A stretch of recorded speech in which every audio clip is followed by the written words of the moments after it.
Assalamualaikum warahmatullahi wabarakatuh. Ketemu lagi dengan saya, Hasanah Channel.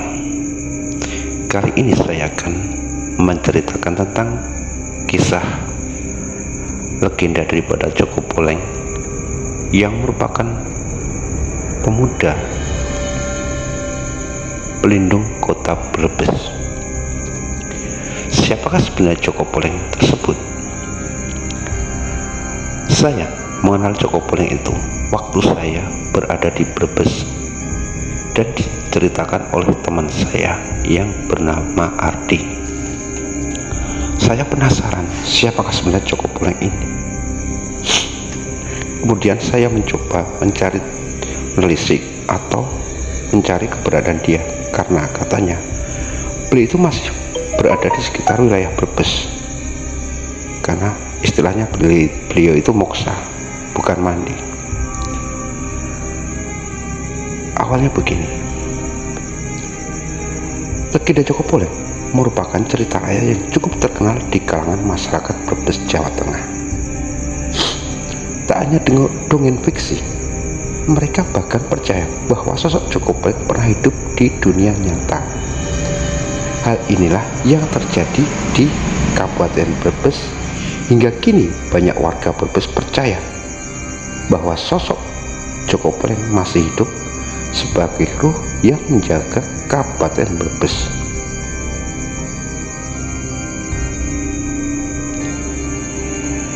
Alkisah, pada waktu zaman dulu hiduplah seorang pemuda yang bernama Laksito yang bekerja sebagai pemelihara kuda milik Bupati Brebes yang bernama Kiai Gento. Sehari-hari ia bertugas memandikan kuda, memberinya makan, serta membersihkan kandang. Seperti ceritanya Damar Wulan ya. Karena itu sudah menjadi tugas Laksito harus makan pagi untuk memberi makan rumput Kiai Gento. Setelah itu ia biasanya menikmati kue alu-alu dan minum teh oji hangat buatan Mak Oja yang juga menjadi abdi daripada Bupati Brebes kala itu. Setelah itu barulah pergi ke sawah untuk mencari rumput buat kuda Kiai Gento tadi. Saat hari sudah siang, Laksito beristirahat di bawah pohon rindang. Namun saat sedang beristirahat itulah tiba-tiba ada seekor ular belang bermahkota emas lewat di hadapannya.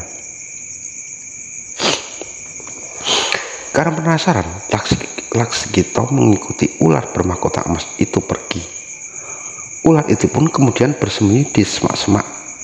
Anehnya, bagian ekor ular belang itu tetap terlihat, namun tak berselang lama ular itu menghilang di balik semak-semak. Laksito yang penasaran kemudian membongkar tempat persembunyian ular itu. Namun ular tersebut tidak ada di sana. Sebagai gantinya, ia melihat sisik ular yang berwarna keemasan dan berkilau.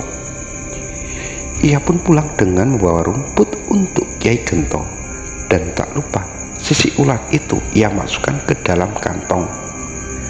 Saat sampai di kandang, ia terkejut melihat Kiai Gento yang tampak ketakutan. Laksito pun terheran-heran kenapa pada hari itu ia mengalami banyak kejadian aneh.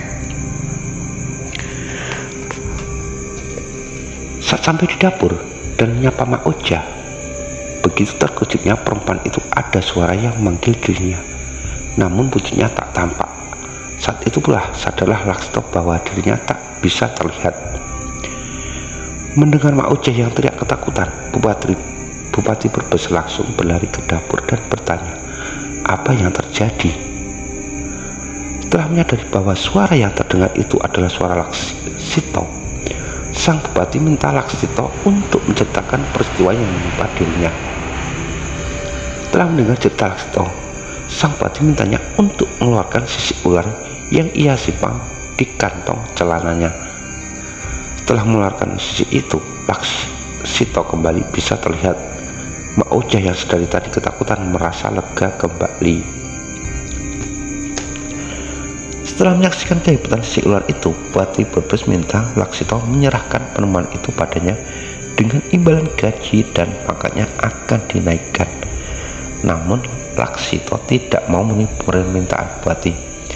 Mau tak mau, Bupati Brebes minta sisik ular itu secara paksa, namun Laksito tetap bersikeras mempertahankannya. Pertengkaran antara keduanya pun tak terhindarkan. Laksito yang masih muda dan lebih kuat memenangkan perebutan sisik emas itu. Spontan saja ia memasukkan benda ajaib itu ke dalam mulutnya agar sang bupati tak bisa memperolehnya. Namun yang terjadi, sisik itu justru tertelan. Perlahan-lahan tubuh Laksito kembali menghilang. Menyadari sisik itu sudah tertelan dan Laksito tak akan bisa terlihat selamanya, sang bupati menyadari kesalahannya atas nasib yang menimpa dirinya. Laksito berkata kepada bupati kalau ia tetap ingin terus mengabdi padanya. Sang bupati pun mengizinkannya dan memberi tugas khusus untuk menjaga rakyat Brebes, karena Laksito masih berjaga dan menelan sisik ular poleng. Sang bupati memberi nama baru Joko Poleng. Sejak saat itu namanya menjadi populer di kalangan masyarakat Brebes. Keberadaannya pun dipercaya masih ada hingga sekarang dan menjadi salah satu penghuni di rumah komplek kantor Bupati Brebes. Saya mencoba interaksi dengan Joko Poleng itu bersama artis sahabatku itu. Ternyata emang kayak gitu ceritanya mengenai sosok Joko Poleng. Walaupun ada cerita versi lain, yaitu kalau Joko Poleng itu waktu mencari rumput dia menemukan telur ular, kemudian telur ular itu dimakan Joko Poleng hingga dia menghilang sampai sekarang. Tapi menurut Joko Poleng sendiri, terserah masyarakat mau percaya yang mana. Yang jelas dia itu sekarang ini masih berada di sekitar alun-alun Brebes, terutama di kediaman rumah Bupati Brebes, karena dia udah berikrar kalau dia ingin mengawal Brebes dan bupati-bupati Brebes hingga musnahnya dunia ini.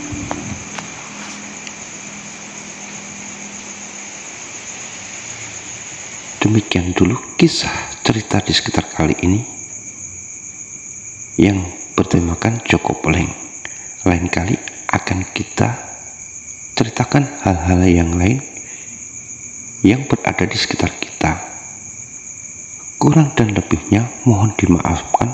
Wassalamualaikum warahmatullahi wabarakatuh.